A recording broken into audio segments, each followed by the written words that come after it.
Viewers, welcome back to my channel. Hi, मैं Shayari and मैं आज डे टाइम स्टार की एपिसोड 6 को एक्सप्लेन करने वाली हूँ। आई होप आपने एपिसोड 5 तक की सारी कहानी देख लिया होगा। अगर नहीं देखा है तो लॉन्ग वीडियो अवेलेबल है, जाके देख लीजिए। तो मेरे चैनल को सब्सक्राइब करना बिल्कुल मत भूलना and hit the bell icon for the future notification. अगर आपको मेरी वीडियोस पसंद आती है तो लाइक करना, मुझे कॉमेंट करना, क्योंकि आपकी कॉमेंट मुझे बहुत ज्यादा मोटिवेट करती है। सो बिना किसी बकवास के चलते हैं आज के एपिसोड की तरफ। एपिसोड 6 की स्टार्टिंग में यूरा माफी मांगने लगती है डायरेक्टर को और बोलती है कि आई एम सॉरी सर, मेरे वजह से आप लोगों को इतना ज्यादा वेट करना पड़ा। I am really sorry. तो डायरेक्टर बोलता है, अरे कैसी बातें कर रही हो? नहीं नहीं, अभी भी 1 मिनट बाकी है, तुम 1 मिनट के बाद आ जाती, हमें कोई फर्क नहीं पड़ता। वैसे भी तुम्हारा कैरेक्टर बहुत इंपॉर्टेंट है, तो हमें तो वेट करना चाहिए ना तुम्हारे लिए।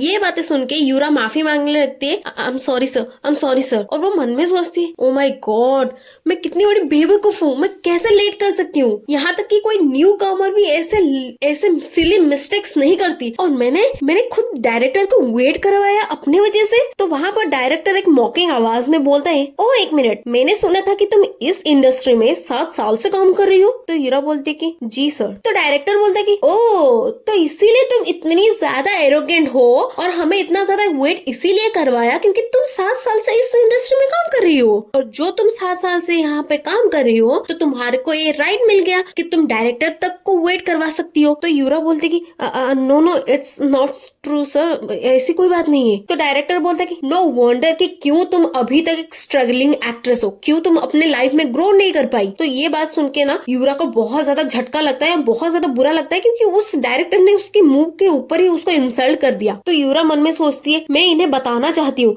मैंने ये कहना चाहती हूँ कि ये मेरा पहला टाइम है जो मैंने इस तरह शूटिंग में आने पे लेट किया है। मैं कभी ऐसी मिस्टेक्स नहीं करती, पर क्या ये मेरी बातें सुनेंगे? और मुझे कोई आइडिया नहीं है कि मैं आज ऐसे बिहेव क्यों कर रही हूँ। जब से ये सूजी का रोल मिला है, पता नहीं मुझे इतना यूजलेस क्यों फील हो रहा है, इतना बुरा लग रहा है कि मैं अच्छे से परफॉर्म भी नहीं कर पा रही हूँ। तो वहाँ पर डायरेक्टर सिगरेट पीते हुए बोलता है कि तुम्हें पता है एक बात, इस दुनिया में तुम जैसे बहुत मिलेंगे और तुम्हें रिप्लेस बहुत जल्दी करा जा सकता है। ऐसा नहीं है कि तुम ओनली पीस हो इस दुनिया में। और एक बात सुनो, जो लोग सोचते हैं ना, वो लोग कोई चीज है, कोई बहुत बड़ा तोप है, क्योंकि वो 7 साल से इस इंडस्ट्री में है, उनका कोई वजूद नहीं है। तो उस टाइम पे उसकी जो सिगरेट है कोई खींच लेता है तो वो गुस्से से बोलता है कि व्हाट द, कौन है वो जो इसके इतना हिम्मत है कि वो डायरेक्टर के मुंह से ये सिगरेट निकाले। तो वहाँ पर हमारा कांग खड़ा हुआ होता है और बोलता है कि हे शट योर माउथ, तुम्हें क्या लगता है तुम अपना गुस्सा, अपना फ्रस्ट्रेशन किसी और पे ऊपर निकालोगे तो वो बहुत अच्छा है? हाँ सुनो, अगर तुम्हें इतना ही ज्यादा फ्रस्ट्रेशन हो रहा है ना, तो उस गधे को जिसको तुमने रोल दिया है उसको हटा के चांग को बुला लो, रियली फाइन। हाँ, कांग की ये बातें सुनने के बाद डायरेक्टर बहुत ज्यादा गुस्सा हो जाता है एंड बोलता है कि एक सेकंड, तुमने कुछ समय पहले ये बोला था कि तुम शूटिंग में पार्टिसिपेट नहीं करोगे, तुम यहाँ क्या कर रहे हो? एंड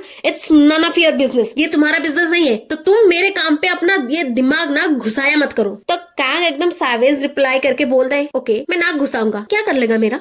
अगर तुमने इस सीन के पीछे अपना टाइम वेस्ट ना करके कुछ अलग सीन को शूट करते तो तुम्हारा टाइम वेस्ट ही नहीं होता। बेवकूफ के जैसा काम ही करते हो तुम, और अपना फ्रस्ट्रेशन, अपना गुस्सा तुम किसी के ऊपर लगाते हो। तो वहाँ पर डायरेक्टर एकदम गुस्से से बोलता है कि ओ हेलो, तुमने ही पहले शूट करने से मना किया था, तो मैं दूसरी सीन कैसे शूट कर लेता? तो वहाँ पर डायरेक्टर यूरा को बोलता है कि हे जाओ, तुम्हारा शूट रेडी हो गया है और इस बार मुझे कोई मिस्टेक नहीं चाहिए। तो यूरा के जाने के बाद डायरेक्टर बोलता है कि कांग, क्या तुमने अपना प्रोटेस्ट करने का मेथड चेंज कर दिया है? तुमने एक स्टाफ के सामने मेरा इंसल्ट किया है, मुझे एम्बैरेस किया है तुमने। कांग बोलता है कि डोंट बी सिली, मैं यहाँ नहीं रुकता, अगर ये मैंने प्लान किया हो तुम्हारी बेइज्जती आगे भी करता रहता, समझ में आया? तो डायरेक्टर गुस्से से बोलता है कि तुम छोड़ो।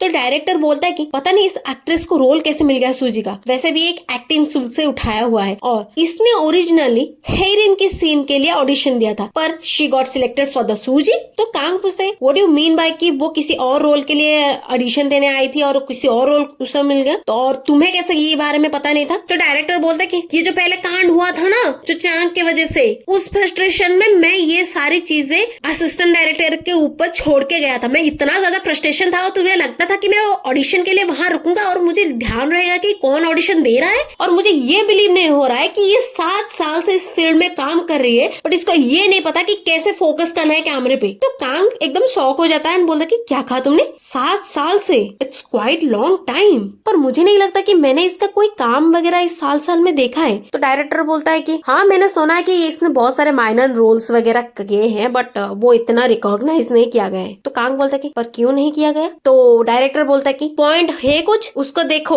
एक तो अच्छे से काम नहीं कर पाती और मुझे नहीं लगता कि ये कुछ कर भी पाएगी।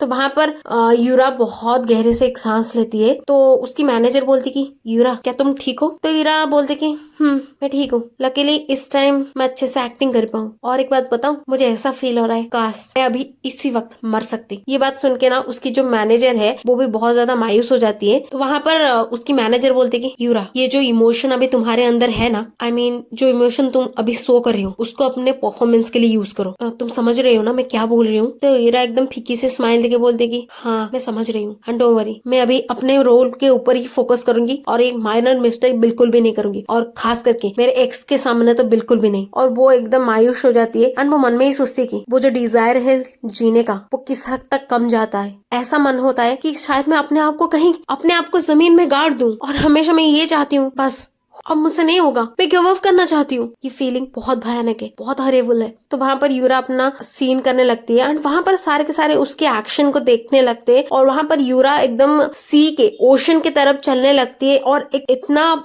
हार्ड इमोशन लेके वो चल रही होती है, क्योंकि हर तरफ उसको बेइज्जती ही मिली है। चाहे उसकी डायरेक्टर ने उसकी बेइज्जती की हो और उसकी एक्स ने उसकी बेइज्जती की हो, सारी चीज को वो याद करके वो ओशन की तरफ चलती रहती है। वो इमोशन, वो सारी चीजें जहाँ से वो रिजेक्ट हुई है, जो अपॉर्चुनिटी उसको मिलनी चाहिए जब उसको नहीं मिला, जब इतने साल तक उसने स्ट्रगल किया है, वो सारी चीजें उसके दिमाग के अंदर चलने लगती है। और उस इमोशन में उसको ये तक याद आने लगता है कि कैसे उसने अपने यंग एज में अपने दोनों कैसे अपने माँ बाप, अपने पेरेंट्स को इतने यंग एज में खो दिया था। वो सारे दर्द में वो बहुत ज्यादा रोने लगती है एंड वो एकदम डीप ओशन में चली जाती है। एंड लुक एट हर, कितनी पिटीफुल लग रही है। एंड इसी सैड सीन के साथ आज का पार्ट खत्म होता है। आई होप कि आपको ये वीडियो पसंद आएगा। अगर आया तो प्लीज मेरे चैनल को सब्सक्राइब कर देना। Bye bye guys, I love you.